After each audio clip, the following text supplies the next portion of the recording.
This morning I woke up and went to my routines and was faced with a traumatized nurse, a traumatized press person in Gaza, shaking in a soft voice.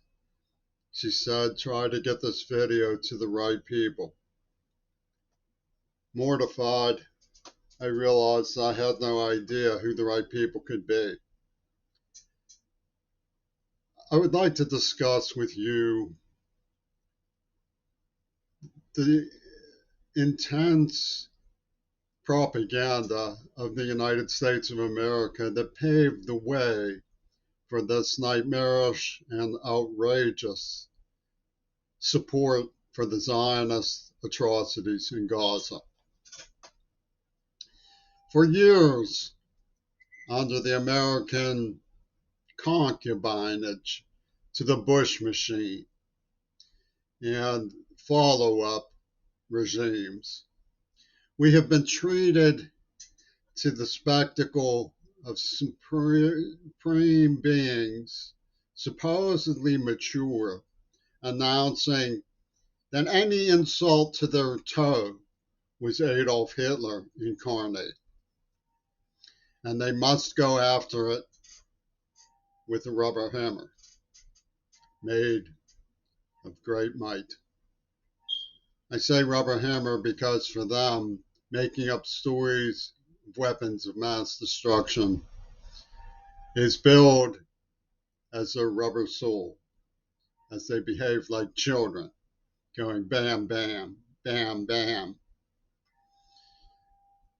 The truth is that the world perilously stood by while Gaza was subjected to mortification of the flesh, as the wise beards of Yoko Ono like to say.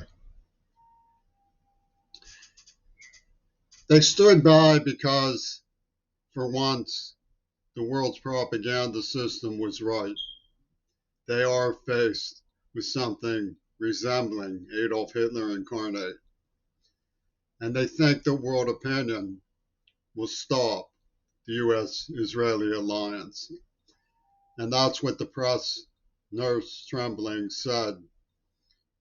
Try to find the right people before it's too late. So I'm considering myself one of the right people because my father was an educator at the University of Pittsburgh.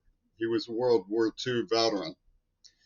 He was so indignant about Germany that he refused to even fly through their airspace when he was on lecture tours on 5 continents as an important Peace Corps leader and advocate for the public school system. My father worked tirelessly on behalf of his Jewish son, Adam, my half-brother, whose soul is at stake in the ruination being visited on Jews by Joseph Biden. He's not protecting anyone. I lived in a Jewish community where I thought well of them, even though they were abusive of me because of their historic trauma. I could see the historic trauma and I saw the tattoos. But I also became wiser in detecting their malice. And eventually, I did ask for a public research investigation of how vicious it was becoming.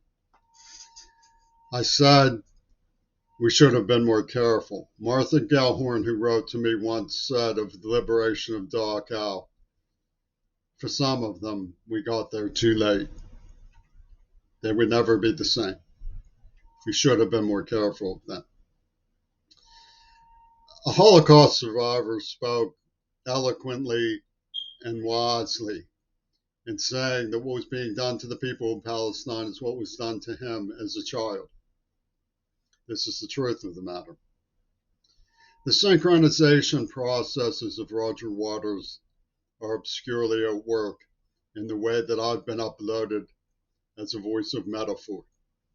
This should be no secret.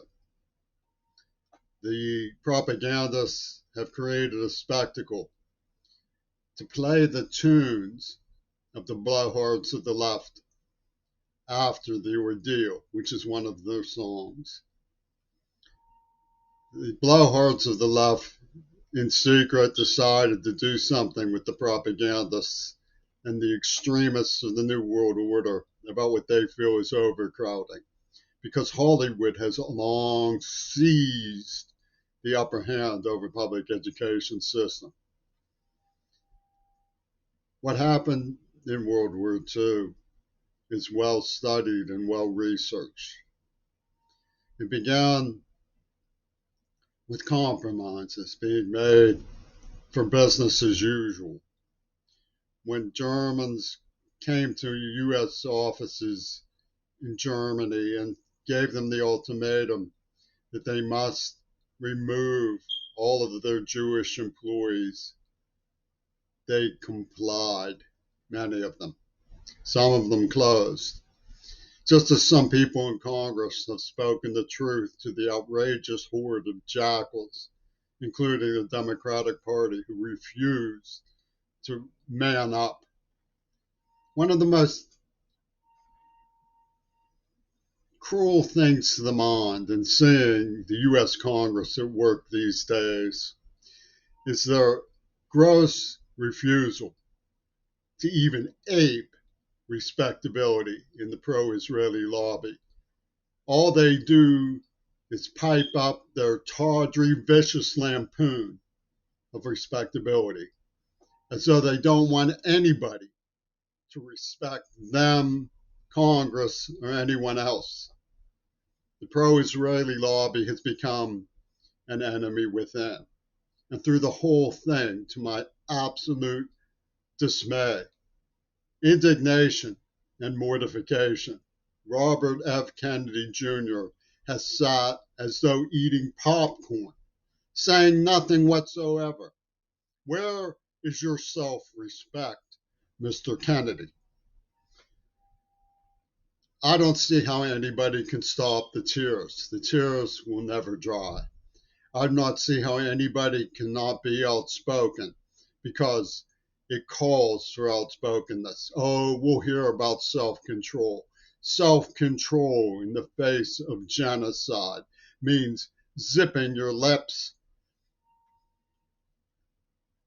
That's remote control by the propagandists.